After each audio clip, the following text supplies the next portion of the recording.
राम राम राम राम राम। सौरोदय सौर विज्ञान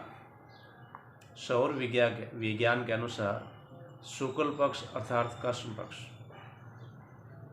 पक्ष की तिथियों के अनुसार कौन सी तिथि चंद्र की है और कौन सी सूर्य की है, उनकी जानकारी आज बता रहे हैं।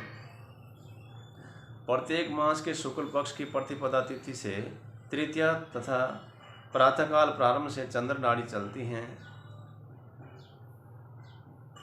चतुर्थी से षष्ठी तक प्रातःकाल प्रारंभ में सूर्य नाड़ी चलती हैं। कृष्ण पक्ष में इसका विपरीत होता है। स्वर विज्ञान को समझने वालों के लिए तथा अभ्यास करने वालों के लिए यह तथ्य जानना आवश्यक है, क्योंकि कर्म में विघ्न पड़ने से अनेकों फल में विघ्न पड़ जाता है। प्रत्येक मास में 2 पक्ष होते हैं, कृष्ण पक्ष और शुक्ल पक्ष। इन्हें कुछ लोग चांदनी रात और अंधेरी रात भी कहते हैं। सदा ही स्वर चलता रहता है और अपनी निश्चित अवधि को पूरा करके स्थान परिवर्तन करता है। शुक्ल पक्ष की प्रतिपदा तिथि से तृतीया तिथि तक अर्थात तीनों दिनों तक प्रातःकाल सोकर उठने पर बायां स्वर यानी चंद्र नाड़ी चलनी चाहिए। इससे अगले 3 दिनों तक अर्थात चतुर्थी, पंचमी और षष्ठी को दाहिना स्वर यानी सूर्य स्वर चलना चाहिए। उपरोक्त क्रिया कृष्ण पक्ष में बदल जाती हैं, अर्थात कृष्ण पक्ष की प्रतिपदा से तृतीया तक दाहिना स्वर यानी सूर्य स्वर चलना चाहिए और इनके बाद षष्ठी तक, चतुर्थी से षष्ठी तक बायां स्वर यानी चंद्र स्वर चलना चाहिए। इन स्वरों का क्रियाकाल 2.5 घड़ी का होता है। ये स्वर 2.5 घड़ी को पूरा करके दूसरे स्थान में चले जाते हैं, अर्थात यदि बायां स्वर चल रहा है तो 2.5 घड़ी के पश्चात दाहिना स्वर प्रारंभ हो जाता है। यह स्वर पुनः 2.5 घड़ी व्यतीत करके बायां स्वर प्रारंभ कर देते हैं। कहने का अर्थ यह है कि प्रत्येक दिन में प्रत्येक 2.5 घड़ी पर स्वर बदलते रहते हैं। इन्हीं गठियों के बीच 5 तत्व क्रिया करते रहते हैं।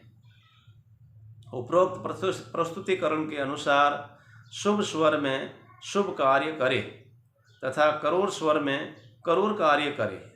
स्वर विरुद्ध होने पर कोई कार्य न करे। योगी, विद्वान तथा साधक को इन स्वरों का अभ्यास करना चाहिए। रात्रि काल में चंद्र स्वर कभी नहीं चलना चाहिए। इसी भांति दिन के समय सूर्य स्वर को न चलने दे तो ऐसा करने वाला व्यक्ति वास्तव में योगी कहलाता है। योगी से तात्पर्य साधक से हैं, उपासक से हैं, जिसके पास सर्व सिद्धियां विद्वान हैं। संपूर्ण रात्रि में बार बार बदलने वाले स्वर को रोक करके केवल सूर्य स्वर ही चलाना है। इसी भांति दिन के समय केवल चंद्र स्वर ही चलाना है। यह अभ्यास से ही हो पाएगा। मेरा विचार है कि यह कठिन है, परंतु करने से क्या नहीं हो सकता। आप प्रयास करें। इसी विषय में आपकी सहायतार्थ कुछ प्रयोग प्रस्तुत हैं।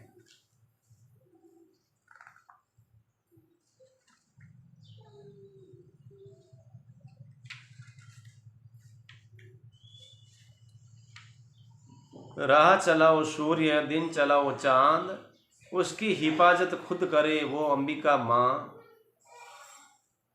आप अपनी इच्छा अनुसार स्वर बदल सकते हैं और इस कार्य के लिए निम्नलिखित विद्या प्रयोग की जाती है। कैसे बदल सकते हैं स्वर को? जिस सिद्र से स्वर चल रहा हो, यदि उसी करवट लेटा जाए तो कुछ समय उपरांत स्वर बदल जाएगा। पहली विधि। दूसरी, बंद स्वर वाले सिद्र को अंगूठे या अंगुली से दबाकर इसके साथ ही चल रहे स्वर में लंबी सांस खींचे। इनके बाद चालू स्वर को अंगूठे या अंगुली से दबा करके नाक के साथ सिद्र से ग्रहण की गई हवा को निकासन कर दे, अर्थात हवा छोड़ दे। इसी छिद्र से पुनः श्वास खींचकर इस छिद्र को बंद करके दूसरे छिद्र से श्वास छोड़ दे। इस क्रिया को 8 या 10 बार करने से स्वर बदल जाता है, यानी अनुलोम विलोम। तीसरी क्रिया, यदि आपको दाहिना स्वर देर तक चलाना है तो शुद्ध शहद का प्रयोग करें। इसे खाने या चाटने से दाहिना स्वर चलता रहता है और काफ़ी समय तक ये क्रिया जारी रहती है। यदि आपको बाएं स्वर चलाना है या आपको काफ़ी देर तक बाएं स्वर की आवश्यकता हो तो शुद्ध देसी घी खाएं। नोट, देवी के साधक बाएं स्वर से साधना करें तो उन्हें सिद्धि शीघ्र प्राप्त होती है। क्रिया नंबर 5, एक पोटली सी बनाए जो कि रुई की हो और नाक के छिद्र में समा रहे। यह प्रबंध करके चल रहे स्वर वाले छिद्र में यह पोटली उड़स ले तो कुछ ही समय के बाद दूसरा स्वर चलने लगेगा। आप रुई की जगह स्पंज प्रयोग कर भी सकते हैं। इस पोटली या स्पंज को इत्र से भिगोकर प्रयोग करें और इसका प्रयोग एक ही बार करें। दूसरी बार के लिए दूसरी पोटली या स्पंज का प्रयोग करें, क्योंकि यह पोटली या स्पंज एक बार के प्रयोग से ही गंदा हो जाता है। 6 नंबर, जिस तरफ का स्वर बंद करना हो उस तरफ की बगल में कोई सख्त दबाव दे तो स्वर बदल जाएगा। उपरोक्त विधियों का प्रयोग करके आप इच्छा अनुसार स्वर ग्रहण करके अपनी इच्छा अनुसार लाभ प्राप्त कर सकते हैं। यहाँ उपरोक्त क्रिया के लाभ वर्णित किए गए हैं। कहते हैं कि सूर्य स्वर से सूर्य का वशीकरण होता है और चंद्र स्वर से चंद्र का वशीकरण होता है। इस क्रिया से उपरोक्त वशीकरण होने से सारा ब्रह्मांड ही वश में हो जाता है।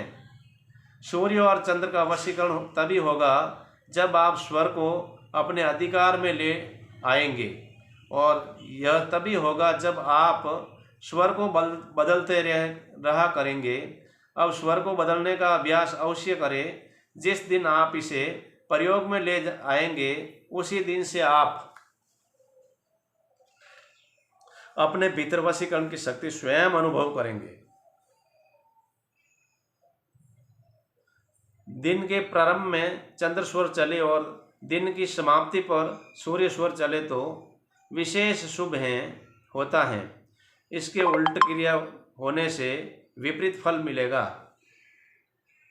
यहाँ पर आपको यही समझना है कि प्रातःकाल के समय बायां स्वर चलाना चाहिए।